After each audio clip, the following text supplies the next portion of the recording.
Bom grado. Um oficial superior morto em Magenta. Sociedade, 10 de junho de 1859. 1.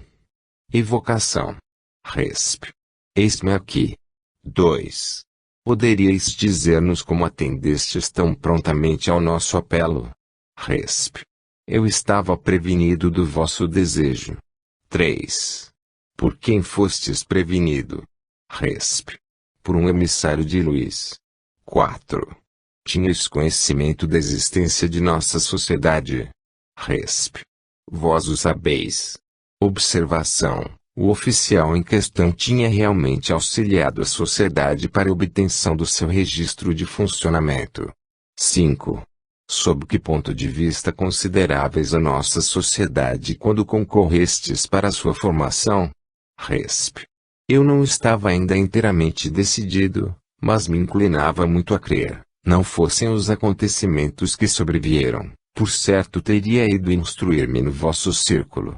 6. Há criaturas deveras notáveis que comungam as ideias espíritas, mas que não o confessam de público. Seria desejável que as pessoas influentes desfraldassem abertamente essa bandeira. Resp. Paciência, Deus o quer e, desta vez, a expressão é verdadeira. 7. De que classe influente da sociedade pensais deverá partir em primeiro lugar o exemplo? Resp. No início, de algumas, depois, de todas. 8.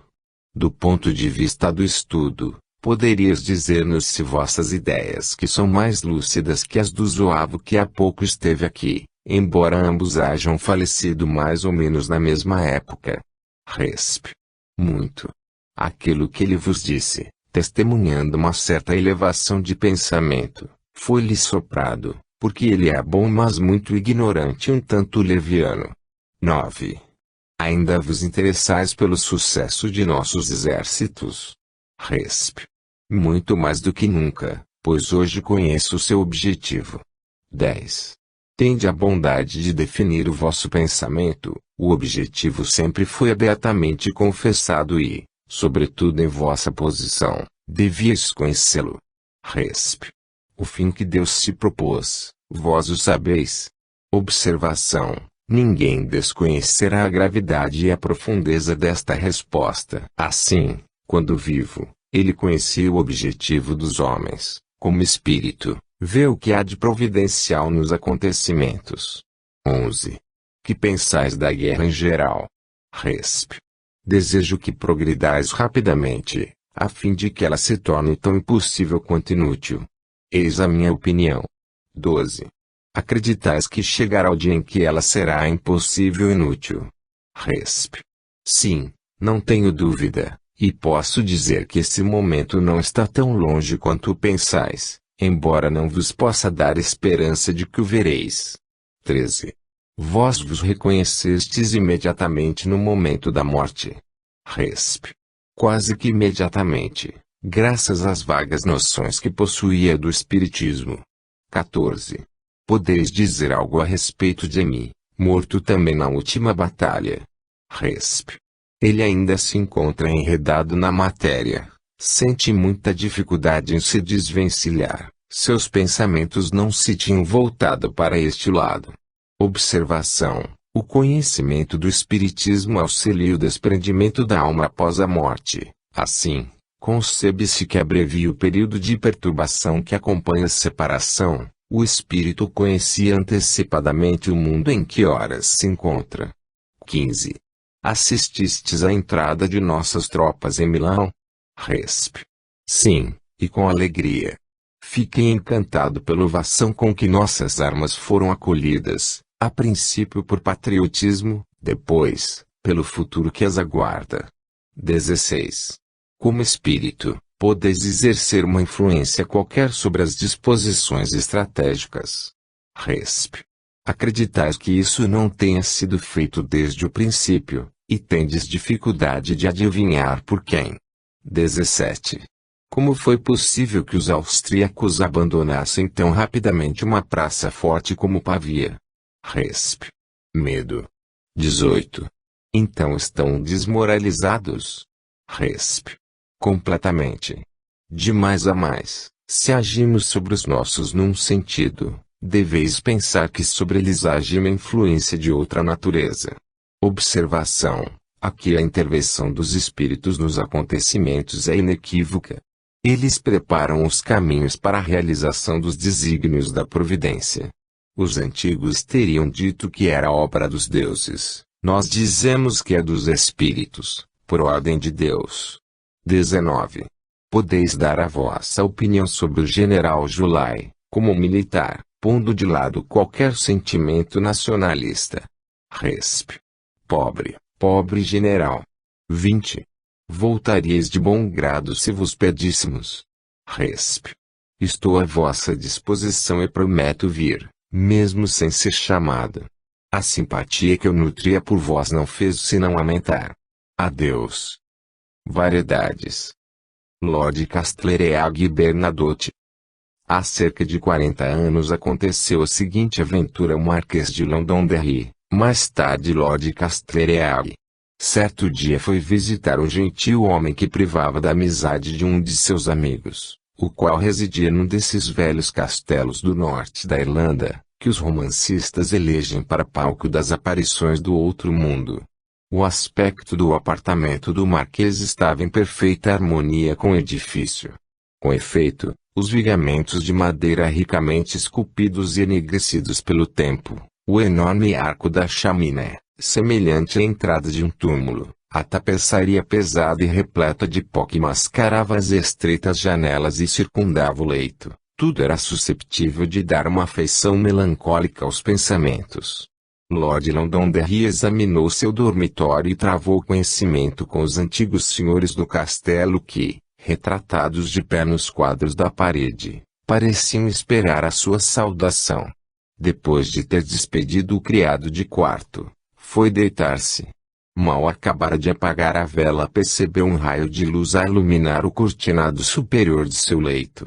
Convencido de que não havia fogo na grelha, que as cortinas estavam fechadas e que alguns minutos antes o quarto estava mergulhado na mais completa escuridão, supôs que um intruso ali houvesse penetrado. Voltando-se rapidamente para o lado de onde vinha a luz e, com grande espanto, viu a figura de uma bela criança, completamente enimbada de luz. Convencido da integridade de suas faculdades, mas desconfiando de uma mistificação de um dos numerosos hóspedes do castelo, Lord Londonderry avançou para a aparição, que se retirou de sua frente. À medida que eu se aproximava, ela recuava, até que, chegando finalmente sob o sombrio arco da imensa chaminé, precipitou-se chão adentro e desapareceu. Lord Londonderry não dormiu naquela noite. Resolveu não fazer nenhuma alusão ao que lhe tinha acontecido, até que tivesse examinado atentamente o semblante de todas as pessoas da casa. Durante o café, em vão procurou surpreender alguns sorrisos disfarçados, olhares de conivência e piscar de olhos, que geralmente denunciam os autores dessas conspirações domésticas. A conversação seguiu o seu curso ordinário, estava animada e nada revelava uma mistificação. Por fim o Marquês não pôde resistir ao desejo de contar o que tinha visto. O senhor do castelo observou que o relato de Lord Londonderry devia parecer muito estranho aos que há muito tempo não visitavam o castelo e desconheciam as lendas da família. Então, voltando-se para Lord Londonderry, disse: "Vistes a criança brilhante, alegrai-vos, pois é o presságio de uma grande fortuna. Mas eu teria preferido que não se tratasse dessa aparição." Em outra ocasião Lord Castlereagh viu a criança brilhante na Câmara dos Comuns. No dia de seu suicídio ele teve uma aparição semelhante. Sabe-se que este Lord, um dos principais membros do Ministério Arrobi e o mais obstinado perseguidor de Napoleão durante o seu revés, seccionou a própria carótida no dia 22 de agosto de 1823, morrendo instantaneamente. Dizem que a surpreendente fortuna de Bernadotte lhe havia sido predita por uma necromante famosa, que também anunciara a de Napoleão I e desfrutava da confiança da imperatriz Josefina. Bernadotte estava convencido de que uma espécie de divindade tutelar se ligava a ele para o proteger. Talvez as tradições maravilhosas que cercaram o seu leito não fossem estranhas a esse pensamento, que jamais o abandonava. Com efeito, em sua família narrava-se uma antiga crônica segundo a qual uma fada, esposa de um de seus antepassados, havia predito que um rei ilustraria sua posteridade. Eis um fato que demonstra o quanto maravilhoso havia conservado seu império sobre o espírito do rei da Suécia. Ele queria resolver a espada as dificuldades que a Noruega lhe opunha e enviar seu filho Oscar à frente de um exército para aniquilar os rebeldes. O Conselho de Estado fez viva oposição a esse projeto.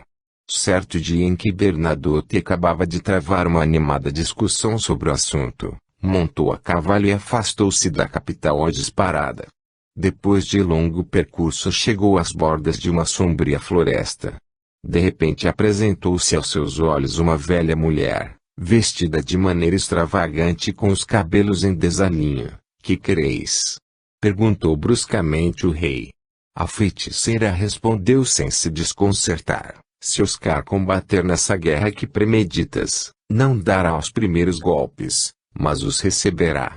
Impressionado por essa aparição e por essas palavras, Bernadotte voltou ao palácio. No dia seguinte, denotando ainda no rosto os sinais de uma longa vigília cheia de agitação, apresentou-se ao conselho. Mudei de opinião, negociaremos a paz, desde que em condições honrosas. Em sua Vie de M. de Rancé, fundador de La Trappe, conta Chateaubriand que um dia esse homem célebre, passeando na avenida do Castelo de Veretes, julgou ver um grande incêndio que consumia as dependências destinadas às aves domésticas. Correu rápido para lá, o fogo diminuía à medida que ele se aproximava. A certa distância o braseiro transformou-se num lago de fogo, no meio do qual se erguia a meio corpo uma mulher devorada pelas chamas. Tomado de pavor, retomou correndo o caminho de casa. Ao chegar, as forças lhe faltaram, atirando-se semi-morto na cama. Não foi senão depois de longo tempo que contou a visão, cuja mera lembrança o fazia empalidecer. Esses mistérios pertencem à loucura. O Sr. Briere de Boismonte parece atribuí-los a uma ordem de coisas mais elevada, e concordo com a sua opinião. Isso não desagrada ao meu amigo Dr. Lelot. Prefiro acreditar no gênio familiar de Sócrates e nas vozes de Joana d'Arc a crer na demência do filósofo e da Virgem de Domremy. Há fenômenos que ultrapassam a inteligência e que desconcertam as ideias recebidas, mas diante de cuja evidência é preciso que a lógica humana se incline humildemente. Nada é brutal, e sobretudo irrecusável, como um fato. Tal é a nossa opinião e, principalmente, a do Sr. Guizot. Qual a grande questão, a questão suprema que hoje preocupa os espíritos? É a questão levantada entre os que reconhecem e os que não reconhecem uma ordem sobrenatural, verdadeira e soberana, embora impenetrável razão humana. É a questão levantada para chamar as coisas pelo seu nome, entre o supernaturalismo e o racionalismo. De um lado os incrédulos, os panteístas, os cépticos de toda a sorte, os puros racionalistas, do outro, os cristãos. Com vistas à nossa salvação presente e futura, é necessário que a fé, o respeito e a submissão à ordem sobrenatural penetrem no mundo e na alma humana, nos grandes espíritos como nos espíritos simples, nas regiões mais elevadas como nas mais humildes. A influência real, verdadeiramente eficaz e regeneradora das crenças religiosas tem essa condição. Fora daí são superficiais e muito perto de tornar-se vãs. Guizot. Não, a morte jamais haverá de separar para sempre, mesmo neste mundo, os eleitos que Deus recebeu em seu seio e os exilados que ficaram neste vale de lágrimas, em Aclacrimarum Vale, para empregar as palavras melancólicas da Salve Rainha. Há horas misteriosas e benditas em que os mortos bem-amados se debruçam sobre aqueles que os pranteiam, murmurando-lhes aos ouvidos palavras de consolação e de esperança. O Sr. Guizot, esse espírito severo e metódico, tem razão de professar, Fora daí as crenças religiosas são superficiais e muito perto de tornar-se vãs. São. Extraído da Pátria, de 5 de junho de 1859. Ano 2, agosto de 1859, número 8. Um espírito serviçal. Extraímos as passagens seguintes da carta de um dos nossos correspondentes de Bordeaux. Eis aqui, meu caro Sr. Allan Kardec, um novo relato de fatos extraordinários que submeto à vossa apreciação, rogando tenhas a bondade de interrogar o espírito que os produziu. Uma jovem mulher, que chamaremos Senhora Mali, é a pessoa por intermédio da qual se deram as manifestações que constituem o assunto desta carta. Ela reside em Bordeaux e tem 3 filhos. Desde tenra idade, com cerca de 9 anos, tem tido visões. Certa noite, ao voltar a casa com a família, viu no canto da escada a forma muito distinta de uma tia, falecida há 4 ou 5 anos. Soltando uma exclamação, disse: "Ah! Minha tia!" E a aparição desapareceu. 2 anos depois, ouviu uma voz que a chamava, nela julgando reconhecer a da tia morta. O chamado era tão forte que não pôde deixar de dizer: "Entrai, minha tia." Como a porta não se abrisse, ela mesma foi abri-la, não vendo ninguém, desceu à procura de sua mãe para se informar se alguém tinha subido. Alguns anos depois encontramos essa senhora sob o domínio de um guia ou espírito familiar, que parece encarregado de velar sobre sua pessoa e sobre seus filhos, e que presta uma porção de pequenos serviços em casa, entre outros o de despertar os doentes à hora marcada para tomar o chá ou aqueles que desejam partir. Por certas manifestações ele revela o seu estado moral. Este espírito tem um caráter pouco sério, entretanto, ao lado de sinais de leviandade, tem dado provas de sensibilidade e afeição. Geralmente a senhora Mali o vê sob a forma de uma centelha ou de uma grande claridade, embora se manifeste a seus filhos sob a forma humana. Uma sonâmbula pretendia ter-lhe dado esse guia, sobre o qual parecia exercer certa influência. Quando a senhora Mali ficava algum tempo sem se preocupar com seu guia, este cuidava de se fazer lembrado por algumas visões mais ou menos desagradáveis. Uma vez, por exemplo, quando ela descia sem luz, percebeu no patamar um cadáver envolvido num sudário luminoso. Essa senhora tem uma grande força de caráter, como veremos mais tarde. Entretanto, não se pôde forrar essa impressão assaz penosa e, fechando firmemente a porta do quarto, foi refugiar-se junto à mãe. De outras vezes sentia que lhe puxavam o vestido ou experimentava roçaduras, como se alguém ou algum animal se lhe encostasse levemente. Essas traquinagens cessavam logo que ela dirigia um pensamento ao seu guia e, por sua vez, a sonâmbula admoestava este último e o proibia de atormentá-la. Em 1856, a terceira filha da senhora Mali, de 4 anos de idade, adoeceu no mês de agosto. A criança estava continuamente mergulhada num estado de sonolência, interrompido por crises e convulsões. Durante 8 dias eu mesmo a vi, parecendo sair do seu abatimento, adquirir uma expressão sorridente e feliz, de olhos semicerrados, sem olhar para as pessoas que a cercavam, estender a mão por meio de um gesto gracioso, como para receber alguma coisa, levá-la à boca e comer, depois agradecer com um sorriso encantador. Durante esses 8 dias a criança foi sustentada por esse alimento invisível e seu corpo readquiriu a aparência do frescor habitual. Quando pôde falar, parecia haver saído de um sono prolongado e contava visões maravilhosas. Durante a convalescença da menina, por volta do dia 25 de agosto, ocorreu, nessa mesma casa, a aparição de um agênere.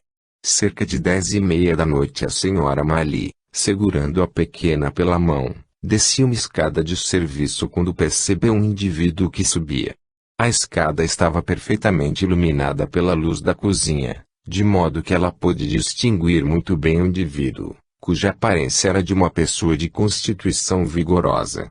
Chegados ao patamar ao mesmo tempo, Encontraram-se face a face. Tratava-se de um rapaz de aspecto agradável, bem vestido, com um boné à cabeça e segurando na mão um objeto que ela não foi capaz de distinguir. Surpreendida com esse encontro inesperado àquela hora em uma escada quase escondida, a senhora Mali o encarou sem dizer uma palavra e sem perguntar o que ele queria. Por sua vez o desconhecido observou em silêncio por alguns instantes, depois deu meia volta e desceu a escada, esfregando no corrimão o objeto que tinha na mão e que produzia um ruído semelhante ao de uma varinha. Assim que desapareceu a senhora Mali precipitou-se para a sala onde eu me encontrava nesse momento e gritou que havia um ladrão na casa. Pusemo-nos a procurá-lo, auxiliados por meu cachorro. Todos os recantos foram examinados. Asseguramo-nos de que a porta da rua estava fechada, de modo que ninguém poderia ter entrado. Aliás, se o fizessem, não conseguiriam fechá-la sem provocar ruído. Finalmente, era pouco provável que um malfeitor utilizasse uma escada iluminada e uma tal hora, onde se expunha a topar com as pessoas da casa a qualquer momento. Por outro lado, como poderia um estranho ter sido encontrado na escada que não serve ao público? Em todo caso, se tivesse enganado, teria dirigido a palavra à senhora Mali, ao passo que voltou-lhe as costas e se foi tranquilamente, como alguém que não tem pressa nem se atrapalha no caminho. Todas essas circunstâncias não nos deixaram a menor dúvida quanto à natureza desse indivíduo. Esse espírito manifesta-se frequentemente por meio de ruídos que se assemelham aos do tambor, a golpes violentos no fogão, a batidas de pés nas portas, que então se abrem sozinhas e, por fim, a ruídos parecidos com os de calhaus que fossem atirados às vidraças. Certo dia a senhora Mali estava à porta da cozinha quando viu um móvel à sua frente abrir-se e fechar-se várias vezes por mão invisível. Em outras ocasiões, estando ocupada a acender o fogo, sentiu que lhe puxavam o vestido ainda, ao subir a escada, que lhe agarravam o calcanhar. Por várias vezes ele escondeu as tesouras e outros objetos de trabalho que pertenciam a ela, os quais eram depositados em seu colo depois de já os haver procurado bastante. Um domingo a senhora Mali ocupava-se em temperar um pernil com dentes de alho quando, de repente, sentiu que lhes tiravam um dos dedos. Julgando havê-los deixado cair, procurou-os inutilmente. Então, retomando o pernil, encontrou o alho picado num buraco triangular, cuja pele havia sido retirada, como a revelar que mão estranha ali o havia colocado intencionalmente. Estando a filha mais velha da senhora Mali, de 4 anos de idade, a passear com a mãe, esta percebeu que aquela se entretinha com um ser invisível que parecia pedir-lhe bombons. A pequena fechava a mão e dizia sempre: "Estes são meus, compra-os, se quiseres." Espantada, a mãe perguntou-lhe com quem falava. "É com esse garoto que deseja que eu lhe dê os meus bombons", respondeu a menina. "Que menino é esse?" perguntou a mãe. "Este que está aqui, ao meu lado. Mas não vejo ninguém." "Ah! Ele saiu. Veste-se de branco e está todo encrespado." De outra vez, a pequena doente de quem já falei acima divertia-se em fazer passarinhos de papel. "Mamãe, mamãe", disse ela, "não permitas que esse menino tome meu papel." "Quem é?" perguntou a mãe. "Sim, este menino tomou meu papel." E a criança pôs-se a chorar. "Mas onde está ele?" "Ele saindo pela janela." Era um menino muito danado. Esta mesma menina um dia saltava na ponta dos pés até perder o fôlego, malgrado a proibição da mãe, que temia lhe fizesse mal. De repente parou e exclamou: "Ah! O guia da mamãe." Perguntaram-lhe o que isso significava e ela disse que vira um braço detê-la quando pulava, forçando-a a manter-se quieta. Acrescentou que não tinha medo e que imediatamente pensou no guia de sua mãe. Os fatos dessa natureza repetem-se frequentemente e se tornaram familiares às crianças, que não experimentam nenhum medo, pois o pensamento do guia de sua mãe lhes vem espontaneamente. A intervenção desse guia manifestou-se em circunstâncias mais sérias. A senhora Mali tinha alugado uma casa jardinada na comuna de Calderon. A casa era isolada e rodeada de vastas campinas. Ela morava com as 3 crianças e uma preceptora. A comuna era então infestada de bandidos, que depredavam a vizinhança e naturalmente cobiçavam uma casa que sabiam habitada por 2 senhoras que viviam sozinhas. Assim, vinham pilhar todas as noites, tentando forçar as portas e janelas. Durante 3 anos a senhora Mali morou nessa casa, em constantes sobressaltos, mas todas as noites ela se recomendava a Deus e, após a prece, seu guia se manifestava sob a forma de uma centelha. Por várias vezes durante a noite, quando os ladrões tentavam arrombar a porta, uma súbita claridade iluminava o quarto e ela ouvia uma voz a dizer-lhe: "Nada temas, eles não entrarão." Com efeito, jamais conseguiram penetrar na casa. No entanto, por excessiva precaução, ela se munia de armas de fogo. Certa noite, percebendo que rondavam a casa, deu 2 tiros de revólver que atingiram um deles, pois ouviu gemidos, mas no dia seguinte haviam desaparecido.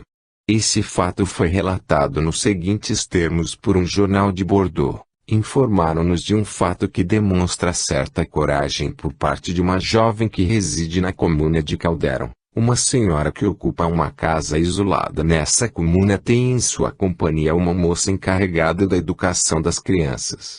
Numa das noites precedentes, essa senhora tinha sido vítima de uma tentativa de roubo. No dia seguinte decidiram melhor prevenir-se e, se necessário, vigiariam durante a noite. Fizeram o que haviam combinado. Assim, quando os ladrões se apresentaram para concluir a tarefa da véspera, encontraram quem os recebesse. Apenas tiveram cuidado de não conversar com os moradores da casa sitiada. A moça a quem temos aludido desconfiou da presença deles, abriu a porta e deu um tiro de revólver, que deve ter atingido um dos larápios, porquanto no dia seguinte encontraram traços de sangue no jardim. Até o momento não foi possível encontrar os autores dessa segunda tentativa. Falarei apenas de memória de outras manifestações ocorridas nessa mesma casa de Calderon, enquanto ali permaneceram aquelas senhoras. Muitas vezes, durante a noite, ouviam-se ruídos estranhos, semelhantes ao de bolas rolando no assoalho ou de lenha tirada ao chão. Na manhã seguinte, entretanto, tudo era encontrado em perfeita ordem. Dignai-vos, Senhor, caso julgueis conveniente, de evocar o guia da senhora Mali e interrogá-lo a respeito das manifestações de que acabo de vos notificar. Principalmente perguntar-lhe se a sonâmbula, que pretende ter dado esse guia, tem o poder de retomar, e se ele se retiraria, caso a sonâmbula viesse a falecer. O guia da senhora Mali. Sociedade, 8 de julho de 1859. 1. Evocação do guia da senhora Mali. Resp. Aqui estou, isso é fácil para mim. 2. Sob que nome gostarias de ser designado? Resp. Como quiserdes, por aquele sob o qual já me conheceis. 3. Qual o motivo que vos fez ligar-se à senhora Mali e a seus filhos? Resp. Antigas relações, inicialmente, e uma amizade e uma simpatia que Deus protege sempre. 4. Disseram que foi a sonâmbula, senhora do Puy, quem vos encaminhou à senhora Mali. É verdade. Resp. Foi a primeira quem disse que eu me havia juntado à segunda. 5. Dependeis dessa sonâmbula? Resp. Não. 6. Poderiam elas afastar-vos daquela senhora? Resp. Não. 7. Se essa sonâmbula viesse a morrer, sofreríeis uma influência qualquer? Resp. Nenhuma. 8. Vosso corpo morreu há muito tempo? Resp. Sim, há vários anos. 9. O que erais em vida? Resp. Uma criança morta aos 8 anos. 10. Como espírito, sois feliz ou infeliz? Resp. Feliz, não tenho nenhuma preocupação pessoal, não sofro senão pelos outros. É verdade que sofro muito por eles. 11. Fostes vós que aparecestes na escada Sra. Mali, sob a forma de um rapaz que ela tomou por um ladrão. Resp. Não, era um companheiro. 12. E numa outra vez, sob a forma de um cadáver. Isso poderia impressioná-lo desfavoravelmente. Foi um passo mal dado que demonstra a ausência de benevolência. Resp. Longe disso em muitos casos, mas neste era para dar à Sra. Mali pensamentos mais corajosos. O que tem um cadáver de apavorante? 13. Tendes, pois, o poder de vos tornar visível à vontade? Resp. Sim, mas eu disse que não havia sido eu. 14. Sois igualmente estranho às demais manifestações materiais produzidas na casa dela? Resp. Perdão. Isto sim, foi o que eu me impus junto a ela, como trabalho material, mas realizo outro trabalho muito mais útil e muito mais sério para ela. 15. Poderias tornar-vos visível a todo o mundo? Resp. Sim. 16. Poderias tornar-vos visível a um de nós? Resp. Sim, pedi a Deus que isso possa acontecer. Eu posso, mas não ouso fazê-lo. 17. Se não quiserdes tornar-vos visível, poderíeis dar-nos ao menos uma manifestação, por exemplo, trazer qualquer coisa para cima desta mesa? Resp. Certamente, mas para que serviria? Para ela é assim que testemunho a minha presença, mas para vós é inútil, pois estamos conversando. 18. O obstáculo não estaria na ausência de um médium, necessário para produzir essas manifestações? Resp. Não, isso seria um obstáculo insignificante. Frequentemente não vedes aparições súbitas a pessoas que absolutamente não têm mediunidade ostensiva? 19. Todo o mundo, então, é apto a ver manifestações espontâneas? Resp. Visto que todos os homens são médiuns, sim. 20. Entretanto, não encontro espírito, no organismo de certas pessoas, uma facilidade maior para comunicar-se. Resp. Sim, mas eu vos disse, e deveríeis sabê-lo, que os espíritos têm o poder por si mesmos, o médium nada é. Não tendes escrita direta. Para isso é necessário o médium. Não, mas apenas a fé e um ardente desejo. Muitas vezes isso ainda se produz à revelia dos homens, isto é, sem fé e sem desejo. 21. Pensais que as manifestações, tais como a escrita direta, por exemplo, tornar-se-ão mais comuns do que são hoje em dia? Resp. Certamente, como compreendeis, então, a divulgação do Espiritismo. 22. Podeis explicar-nos o que recebia e comia a menina da Sra. Mali, quando estava doente? Resp. Maná, uma substância formada por nós, que encerra o princípio contido no maná ordinário e a doçura do confeito. 23. Essa substância é formada da mesma maneira que as roupas e outros objetos que os espíritos produzem por sua vontade e pela ação que exercem sobre a matéria? Resp.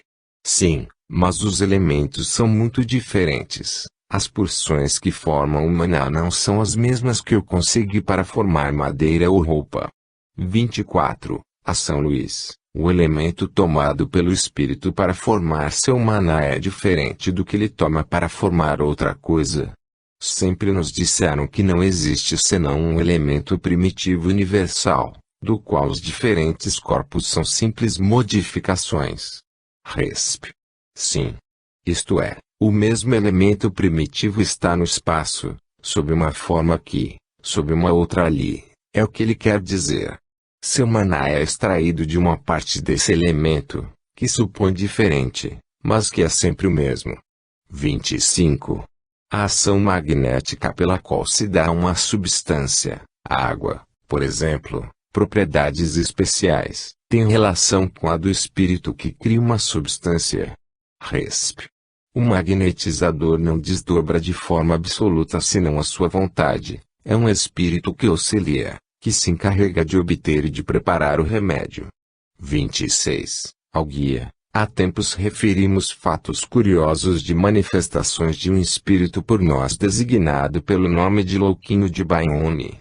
Conheceis esse espírito? Resp. Não particularmente, mas acompanhei o que fizestes com ele, foi somente desse modo que o conheci primeiramente. 27. É um espírito de ordem inferior? Resp. Inferior quer dizer mal? Não, quer dizer apenas que não é inteiramente bom, que é pouco adiantado. Sim. 28. Agradecemos por haverdes comparecido e pelas explicações que nos destes. Resp. As vossas ordens. Observação. Esta comunicação nos oferece um complemento àquilo que dissemos nos 2 artigos precedentes sobre a formação de certos corpos pelos espíritos. A substância dada à criança durante a sua enfermidade evidentemente era preparada por eles e tinha como objetivo restaurar-lhe a saúde. De onde tiraram os seus princípios? Do elemento universal, transformado para o uso desejado. O fenômeno tão estranho das propriedades transmitidas pela ação magnética, problema até aqui inexplicado, e sobre o qual tanto se divertiram os incrédulos, está agora resolvido. Realmente, sabemos que não são apenas os espíritos dos mortos que atuam, mas que os dos vivos igualmente têm a sua cota de ação no mundo invisível. O homem da tabaqueira dá-nos a prova disso. Que há, pois, de admirável em que a vontade de uma pessoa, agindo para o bem, possa operar uma transformação da matéria primitiva e imprimir-lhe determinada propriedade. Em nossa opinião, aí se encontra a chave de muitos efeitos supostamente sobrenaturais, dos quais teremos oportunidade de falar. É assim que chegamos, pela observação, a perceber as coisas que fazem parte da realidade e do maravilhoso. Mas quem garante que essa teoria seja verdadeira? E aí, como ficamos? Pelo menos ela tem o mérito de ser racional e concordar perfeitamente com os fatos observados. Se algum cérebro humano achar outra mais lógica do que esta, fornecida pelos espíritos, que sejam comparadas, um dia talvez reconheçam que abrimos o caminho ao estudo racional do espiritismo. Eu bem que gostaria, dizia-nos certo dia uma pessoa, de ter às minhas ordens um espírito serviçal, mesmo que tivesse de suportar algumas traquinadas de sua parte. É uma satisfação que muitas vezes desfrutamos sem perceber, porquanto nem todos os espíritos que nos assistem se manifestam de maneira ostensiva. Nem por isso deixam de estar ao nosso lado e, por ser oculta, sua influência não é menos real. Conversas familiares de além-túmulo. Voltaire e Frederico. Diálogo obtido através de 2 médiuns que serviam de intérpretes a cada um desses 2 espíritos, em sessão da Sociedade, 18 de março de 1859. Questões prévias dirigidas a Voltaire. 1. Em que situação vos encontrais como espírito? Resp. Errante, mas arrependido. 2. Quais são as vossas ocupações como espírito? Resp. Rasgo o véu do erro que em vida imaginava ser a luz da verdade. 3. Que pensais de vossos escritos em geral? Resp. Meu espírito estava dominado pelo orgulho, aliás, eu tinha por missão impulsionar um povo na infância, minhas obras são a consequência disso. 4.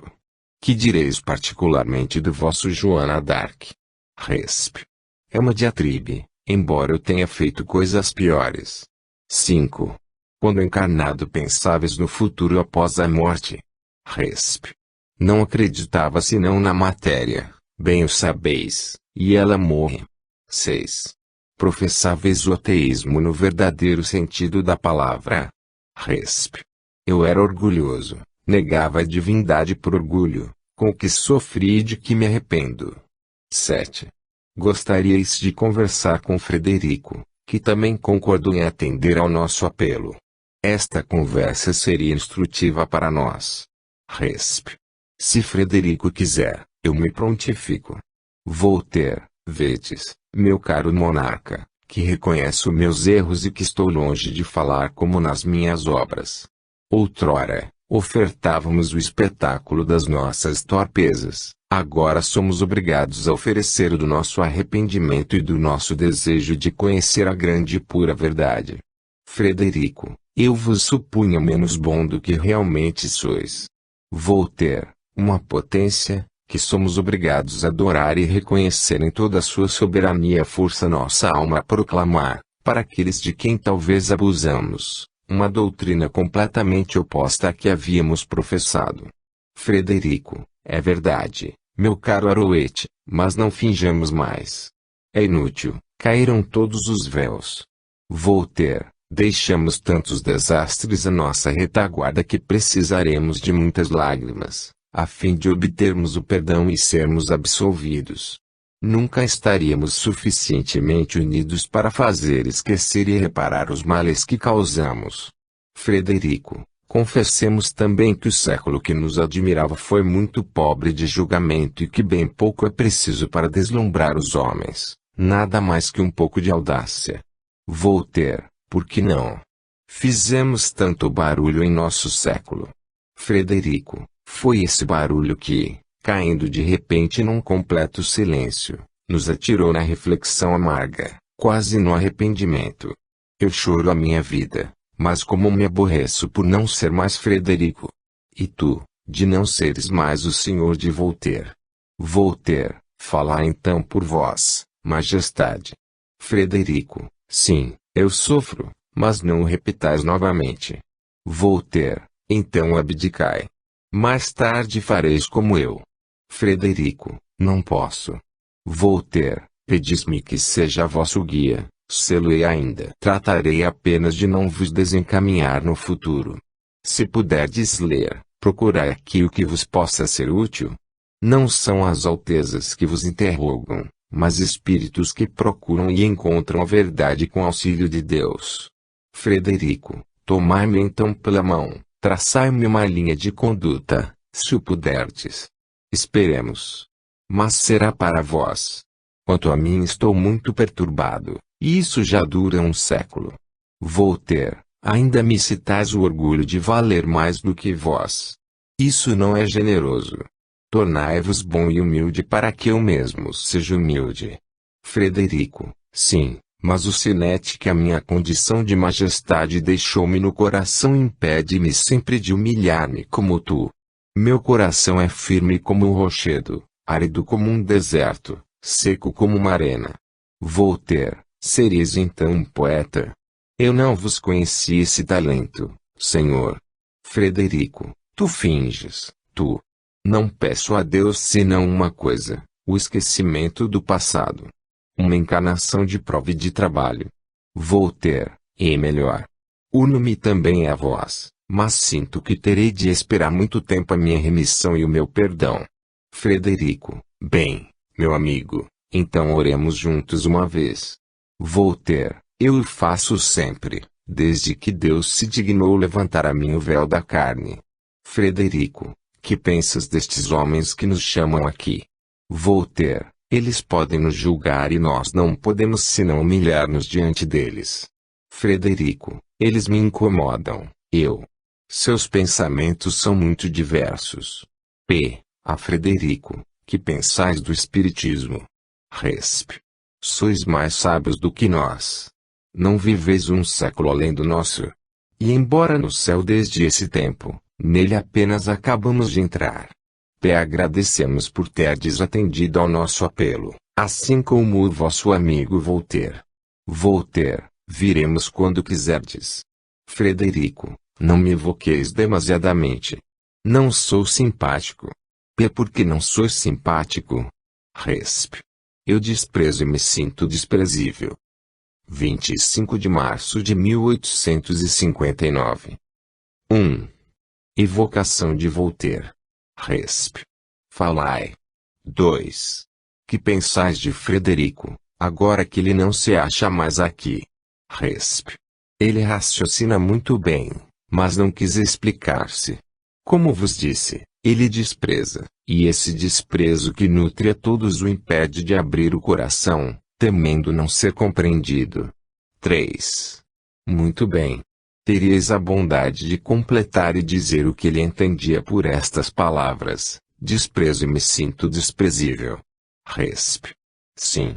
Ele se sente fraco e corrompido, como todos nós, e talvez ainda compreenda mais do que nós, por ter abusado, mais que os outros, dos dons de Deus. 4. Como julgais como monarca? Resp. Hábil. 5. Pensais que seja um homem de bem? Resp. Não se pode perguntar isso, não conheceis as suas ações? 6. Não nos poderíeis dar uma ideia mais exata do que fizestes das vossas ocupações, como espírito? Resp. Não. A todo instante de minha vida descubro um novo ponto de vista do bem, esforço-me por praticar, ou, antes, aprender a praticá-lo. Quando se teve uma existência como a minha, há muitos preconceitos a combater, muitos pensamentos a repelir ou a mudar completamente, antes de alcançar a verdade. 7. Gostaríamos de obter uma dissertação vossa, sobre assunto de vossa escolha. Poderíeis dar-nos uma resp. Sobre o Cristo, sim, se o quiserdes. 8. Nesta sessão. Resp. Mais tarde, esperai. Numa outra. 8 de abril de 1859. 1. Evocação de Voltaire. Resp. Eis-me aqui. 2. Teríeis a bondade de nos dar hoje a dissertação que prometestes. Resp. Sustento o que prometi, apenas serei breve, meus caros amigos. Quando me achava entre vossos antepassados, tinha opiniões e, para sustentá-las e fazê-las prevalecer entre meus contemporâneos, muitas vezes simulei uma convicção que em verdade não possuía. Foi assim que, desejando atacar os defeitos e os vícios em que tombava a religião, sustentei uma tese que hoje me condena a refutá-la. Ataquei muitas coisas puras e santas, que a minha mão profana deveria ter respeitado. Assim, investi contra o próprio Cristo, esse modelo de virtudes sobre-humanas, pode-se dizer. Sim, pobres homens, talvez haveremos de nos igualar um pouco com o nosso modelo, mas jamais teremos o devotamento e a santidade que ele demonstrou. Estará sempre acima de nós, pois foi melhor antes de nós. Ainda estávamos mergulhados no vício da corrupção e ele já estava sentado à direita de Deus. Aqui, perante vós, eu me retrato de tudo quanto a minha pena traçou contra o Cristo, porque o amo, sim, eu o amo. Lamentava não ter podido fazê-lo ainda. Ano 2, setembro de 1859, número 9. Conversas familiares de além-túmulo. Um oficial do Exército da Itália. Segunda entrevista, Sociedade, 1º de julho de 1859, vídeo número de julho. 1. Evocação. Resp. Eis-me aqui. Falai. 2. Prometestes voltar a ver-nos e aproveitamos o ensejo para vos pedir algumas explicações complementares. Resp. De bom grado. 3. Depois da vossa morte chegastes a assistir a alguns combates? Resp. Sim, ao último. 4. Quando, como espírito, testemunhais um combate e vedes os homens se matarem mutuamente, experimentais algum sentimento de horror, da mesma forma que também o experimentaríamos se presenciássemos cenas semelhantes? Resp. Sim, mesmo como homem eu já o experimentava. Entretanto, o respeito humano reprimia esse sentimento como indigno de um soldado. 5. Há espíritos que sentem prazer vendo essas cenas de carnificina? Resp. Poucos. 6. Que sentimento experimentam, a essa visão, os espíritos de ordem superior? Resp. Grande compaixão, quase desprezo. Aquilo que vós mesmos experimentais quando vedes os animais se dilacerarem entre si. 7. Assistindo a um combate e vendo homens morrer, testemunhais a separação entre a alma e o corpo? Resp. Sim. 8. Nesse momento vedes dois indivíduos, o espírito e o corpo? Resp. Não, que é então o corpo. Mas nem por isso o corpo deixa de estar lá, não deve ser distinto do espírito. Resp. Um cadáver, sim, mas não é mais um ser. 9. Qual a aparência que então assume o espírito? Resp. Leve. 10.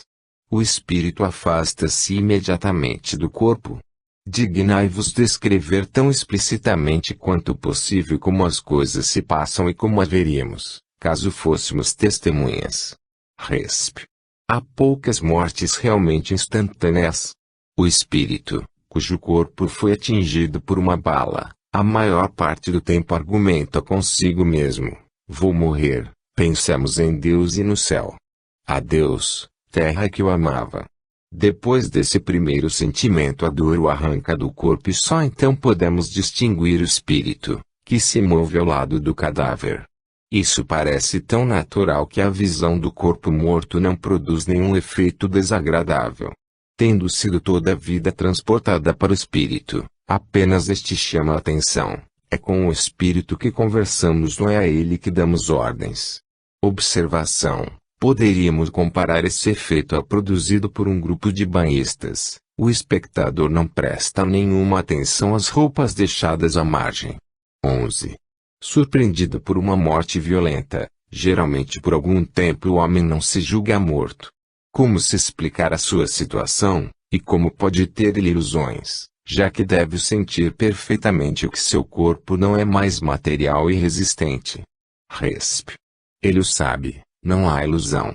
Observação. Isto não é perfeitamente exato.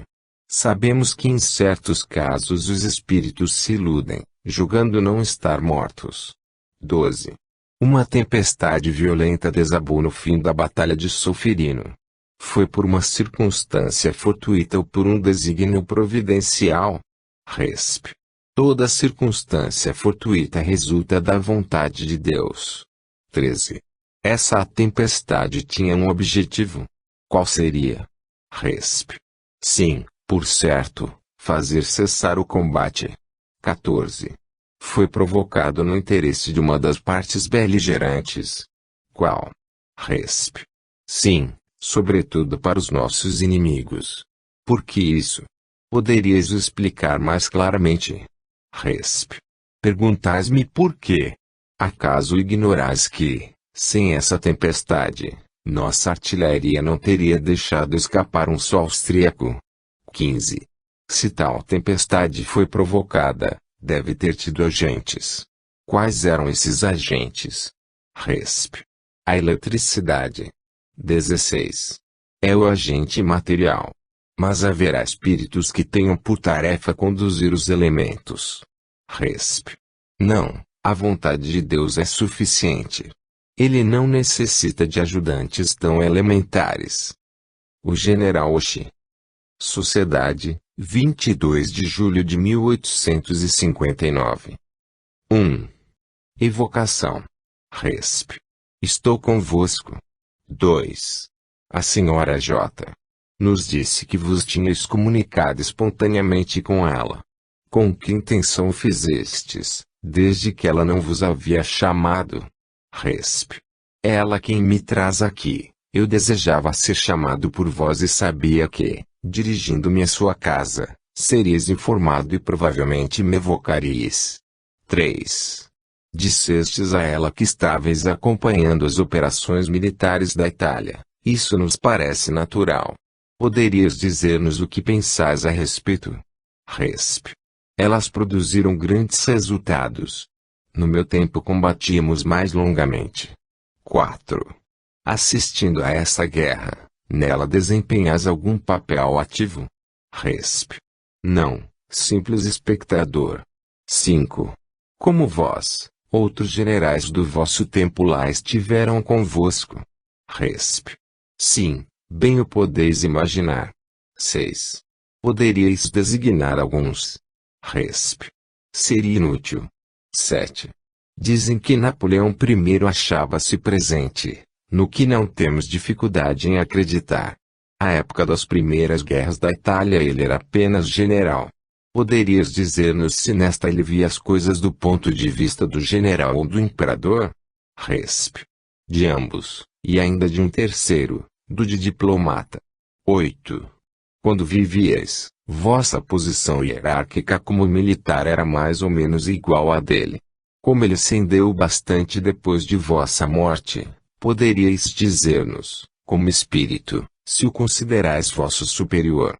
Resp. Aqui reina a igualdade. O que perguntais com isso? Observação. Por igualdade, sem dúvida, ele entende que os espíritos não levam em conta as distinções terrenas, com as quais de fato pouco se preocupam e que não têm nenhum peso entre eles. A igualdade moral, porém, está longe de reinar. Entre eles há uma hierarquia e uma subordinação baseadas nas qualidades adquiridas, e ninguém pode subtrair-se ao ascendente daqueles que são mais elevados e mais puros. 9. Acompanhando as peripécias da guerra, prevíeis a paz assim tão próxima. Resp. Sim. 10. Para vós tratava-se de uma simples previsão ou tinhais um conhecimento prévio seguro? Resp. Não. Haviam-me dito. 11. Sois sensível à recordação que guardamos de vós? Resp. Sim, mas pouco fiz por merecê-la. 12. Vossa viúva acaba de morrer. Vós vos reunistes a ela imediatamente? Resp. Eu a esperava. Hoje vou deixá-la, a existência me chama. 13.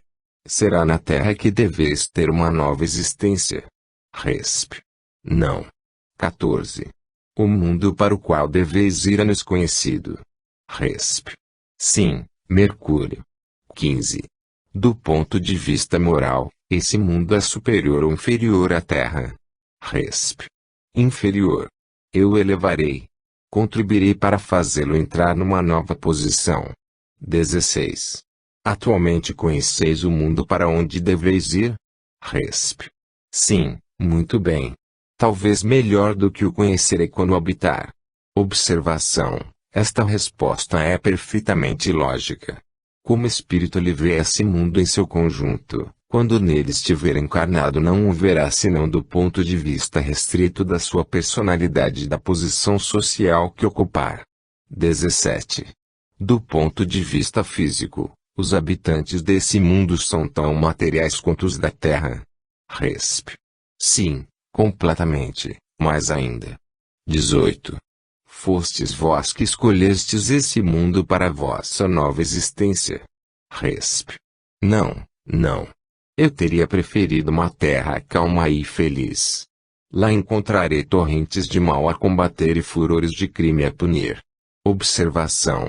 Quando nossos missionários cristãos vão aos povos bárbaros para tentar fazer que neles penetrem os germes da civilização, não cumprem uma função análoga? Por que, então, nos admirarmos de que um espírito elevado vá a um mundo atrasado com vistas a fazê-lo avançar? 19. Essa existência vos é imposta por constrangimento? Resp. Não, comprometi-me com ela. Fizeram-me compreender que o destino, a providência, se assim quiserdes, ali me chamava. É como a morte antes de subir ao céu, é preciso sofrer e, infelizmente, não sofri bastante. 20. Sois feliz como espírito? Resp. Sim, sem dificuldades. 21. Quais foram as vossas ocupações como espírito, desde o momento em que deixastes a Terra? Resp. Visitei o mundo, a Terra inteiramente. Isso demandou um período de alguns anos. Aprendi as leis que Deus emprega para conduzir todos os fenômenos que concorrem para a vida. Depois, fiz o mesmo em várias esferas. 22. Nós vos agradecemos por terdes atendido ao nosso apelo. Resp. Adeus. Não mais me vereis. Morte de um espírita. Sociedade, 8 de julho de 1859. MJ, negociante do departamento do Sarte, morto no dia 15 de junho de 1859, era, sob todos os aspectos, um homem de bem e de uma caridade sem limites. Tinha feito um estudo sério do espiritismo, do qual era fervoroso adepto. Como assinante da Revista Espírita, encontrava-se em contato indireto conosco, sem que nos tivéssemos visto. Evocando-o, tivemos como objetivo não apenas atender ao desejo de seus parentes e amigos, mas testemunhar-lhe pessoalmente a nossa simpatia e agradecer-lhe as gentilezas que de nós houve por bem dizer e pensar. Além disso, para nós era motivo de estudo interessante